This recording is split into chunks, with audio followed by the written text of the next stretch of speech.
At first, I express my gratitude to the organizers, especially Dr. Shauli Chakraborty and also to Dr. Shashi Kumar of Kerala to invite me in this international webinar on leadership and management in education, an ongoing global crisis exploring challenges and possibilities.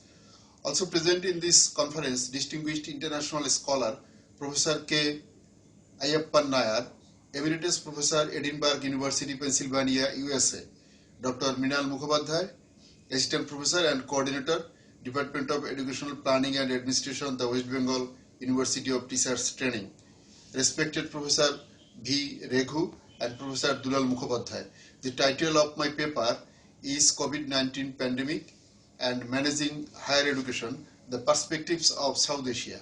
At this point, I want to remember and pay my deep respect to Dr. Li Wenling, an ophthalmologist at Wuhan Central Hospital of China's Hubei province. All of you know that Dr. Li was among the 8 people who were detained for disclosing the facts about the deadly diseases outbreaks. Had the Chinese authority paid due attention and taken appropriate measures at the time, we could have found a different scenario of the ongoing pandemic.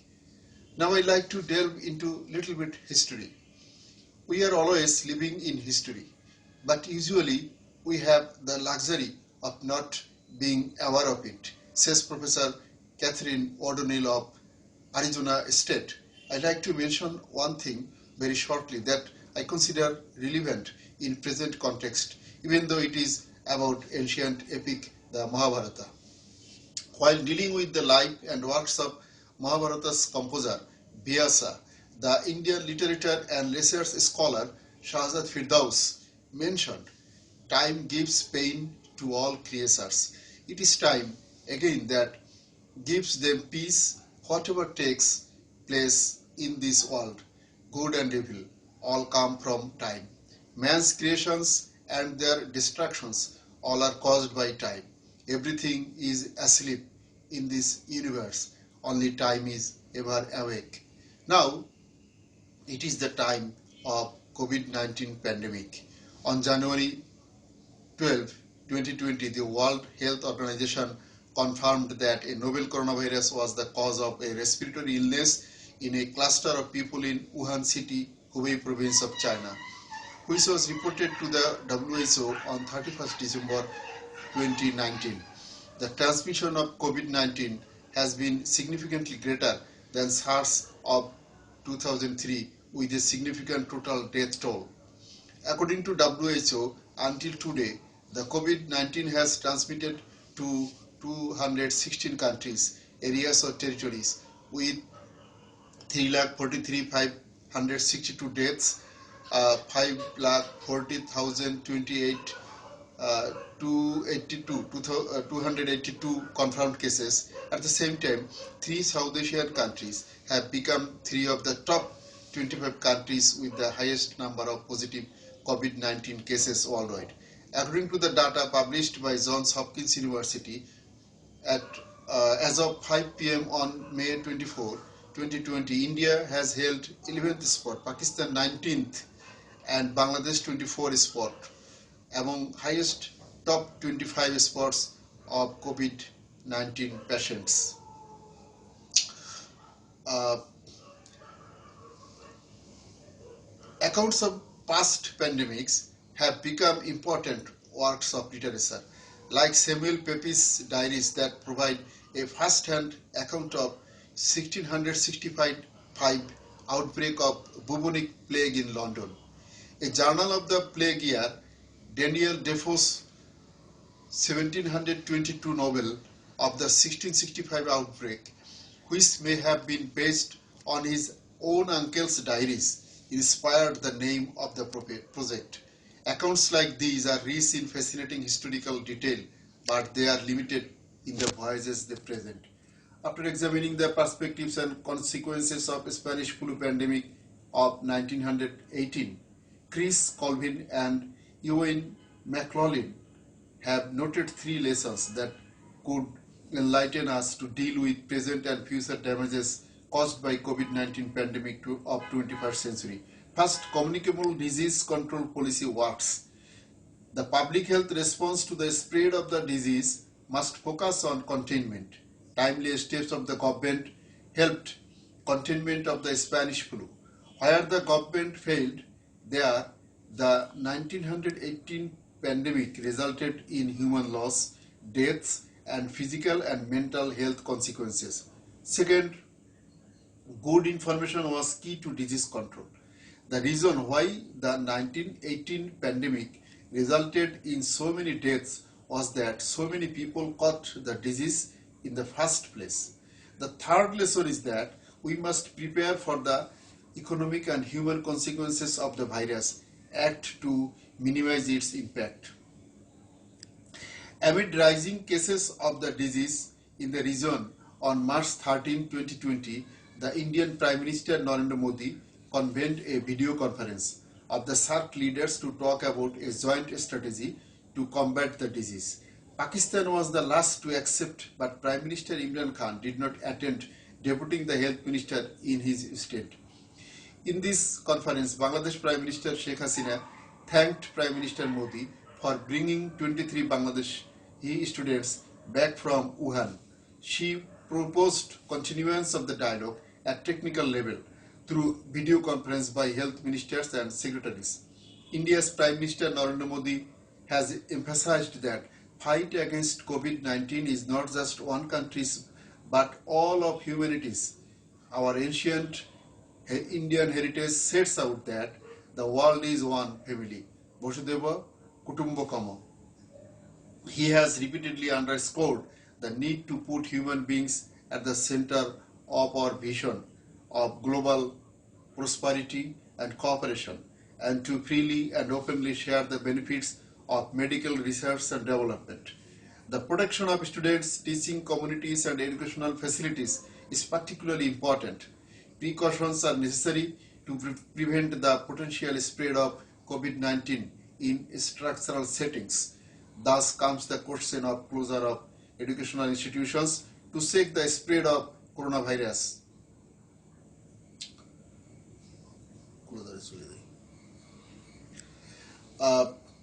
Closure of educational institutions. There are two categories of closures. One is reactive and another is proactive. Nicholas Christakis is the Starling Professor of Social and Natural Science at Yale University, where he directs the Human Nature Lab. He is also the co-director of the Yale Institute for Network Science. Christakis studies social networks and is developing software and statistical methods to forecast an epidemic's spread before it happens. In an interview on March 10, 2020, Christakis said there have been a number of studies that have looked at reactive closures. In his discussion, he also quoted a paper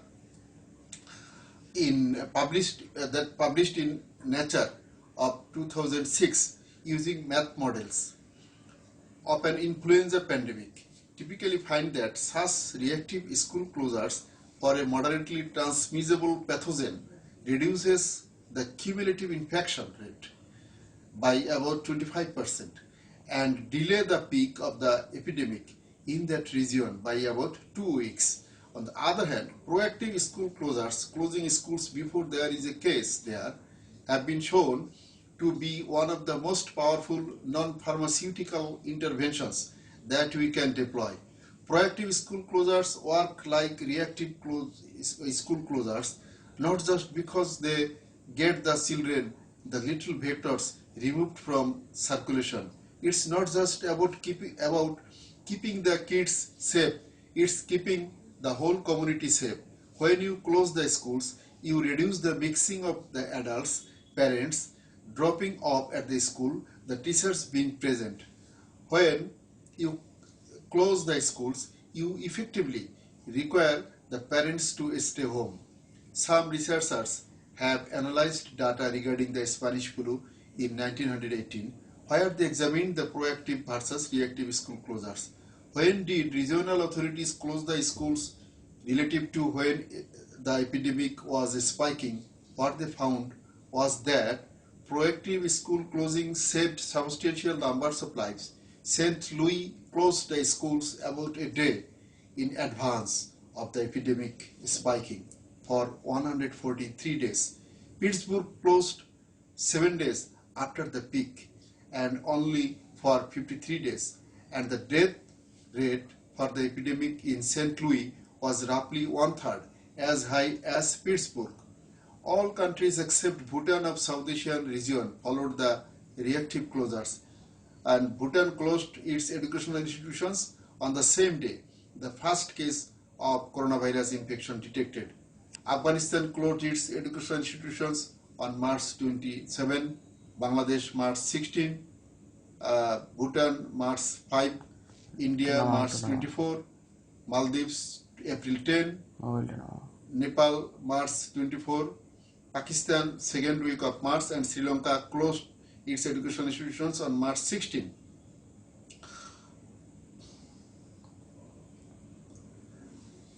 So now I just want to mention about Bangladesh's situation. On March 16, 2020, Bangladesh government has decided to close all academic institutions, including primary to higher level and dormitories until March 31. Considering the growing public concern, coaching centers across the country were also closed. According to Education Minister, government from the central to local level will monitor that the decision is implemented properly and students stay home. However, later on, Education Minister Dr. Dipu Moni asked that the lessons for secondary school subjects be broadcast by television starting from March 28. The Directorate of Secondary and Higher Education is prepared to start the service. Access to information A2I unit at the Ministry of Science and Technology and other agencies, as well as BRAC's education section, are expected to collaborate. The public television channel of Bangladesh Television devoted to broadcasting proceedings of the National Parliament are being used for the broadcast. 6 to 7 lessons every day for the school subjects in grades 6 to 10 are offered. Lessons are recorded in advance by experienced subject teachers. Homework for students are included, and these results are discussed in the following day's lesson. Trial lessons are prepared and tried out before starting the regular program. The Directorate of Primary Education is also considering similar broadcast lessons for the primary school classes. The measures to make the television broadcast of lessons attractive and usual are essentially common sense steps. The following are the 3 most important points. That is, making the presentation attractive, making it interactive, remembering the context. Other steps moving beyond the emergency are important. 4 points deserve serious thought. Adjusting public examinations. That is most important. That building digital infrastructure for learning, working purposefully with technology providers, fighting digital divide. Digital divide is very important thing. Fighting digital divide in learning. This should be considered. Now I just want to finish with the concluding remarks. The outbreak of COVID-19 is having a huge impact on education, higher education and recognition. The temporary closure of educational institutions due to the COVID-19 pandemic is leading to changes in qualifications, including examinations at the end of upper secondary school, which is some cases are modified by mode of delivery, postponed or were cancelled. These changes sometimes lead to a qualification that could be based on average marks of previous learning or no final qualifications at all. This poses several issues for access to higher education, both in terms of assessment procedures and access requirements, and in terms of equality of treatment of students. Fair recognition and ensuring the right to education. Recognition of disrupted learning is a crucial turning point for higher education systems, and further information sharing is essential. UNESCO made 10 recommendations for engaging in online learning. Examine the readiness and choose the most relevant tools, ensure inclusion of the distance learning programs, protect data privacy and data security, prioritize solutions to address psychological challenges before teaching, plan the study schedule of the distance learning programs, provide support to teachers and parents on the use of digital tools, blend appropriate approaches and limit the number of applications and platforms, develop distance learning rules and monitor students' learning process, define the duration of distance learning units based on students' self-regulation skills, create communities and enhance connections. Factors and challenges. On the basis of our discussion and considering UNESCO's recommendations, we can put forward several factors or challenges to implement online class or virtual class in the countries of South Asia.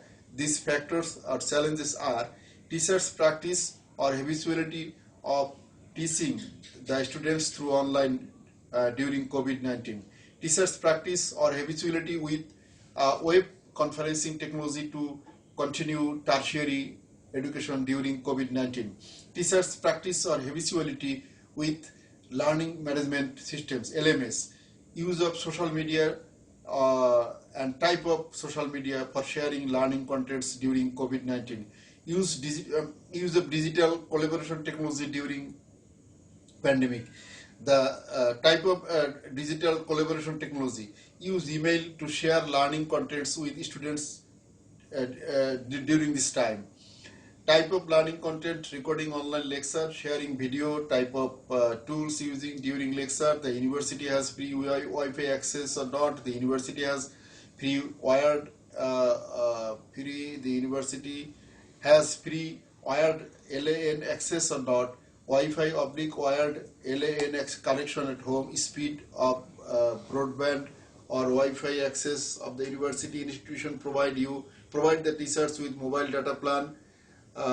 Quality service of telecom provider company university provides internet router for Wi-Fi, knowledge or proficiency in the digital collaboration software programs in the classroom to aid knowledge or proficiency in the software programs, knowledge or proficiency in social media communication, types of online technologies, teacher uses in the classroom, teachers' knowledge or proficiency in the online technologies, type of digital content teachers use in the classroom to support the students' learning process, usefulness of open source digital resources, UTLs, digital resources, availability of technology tools in the classroom. University provide training on the pedagogies for online learning, teaching environment preferences. As a faculty member, online learning help students learn effectively. LMS learning management system such as mobile and a module, Canvas, Blackboard for teaching. Satisfaction with the quality of LMS technology. Type of examinations teachers consider suitable for online training programs. Type of online examination system, written broad question, closed book, written short question, open book, written short questions, time to conduct laboratory activities, experience to create online course, hours spent every week for preparing technological material, learning experiences about online platforms, course provider, Coursera, edX, Udacity, Udemy, Canvas, Network, FutureLearn, Cadenzi, Iversity, MITx, Swami, MyriadX, the Open University, LinkedIn Learning, Khan Academy, other if any. Teachers' experience of using existing international online course content to supplement and enhance teaching. Subject content area to teach or like to teach using existing international online facilities. Teachers' interest in receiving training in online learning delivery. Teachers' interest in developing online learning course content for the subject. Teachers' practice for online learning in the institution or with other universities. Percent of students own any of these devices, that is smartphone, laptop, desktop, tablet, etc. Feel comfortable. Students and teachers feel comfortable during works with basic computer operation, turning it on, running software, using the CD-ROM, etc. Teachers' experience of using email to communicate and share documents with others. Teachers' experience of using web conferencing or chat rooms for meetings and collaboration activities. Teachers' experience of using the internet to find resources to enhance teaching, using word processing, spreadsheets, or other software to organize, analyze, and display data.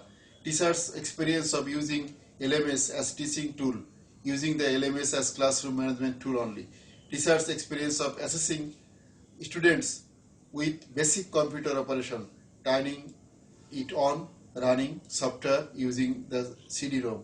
Teachers' experience of using email to communicate and share documents with others. Teachers' experience of using email attachments to communicate and share documents with others. Teachers' experience of using instant messaging or chat room to share ideas with others. Teachers' experience of using the internet to find resources to enhance teaching. Teachers' experience of using word processing, spreadsheets, or other software to organize, analyze, and display data. These are the factors or challenges to implement online or virtual classes. Thank you very much for giving me a patience hearing.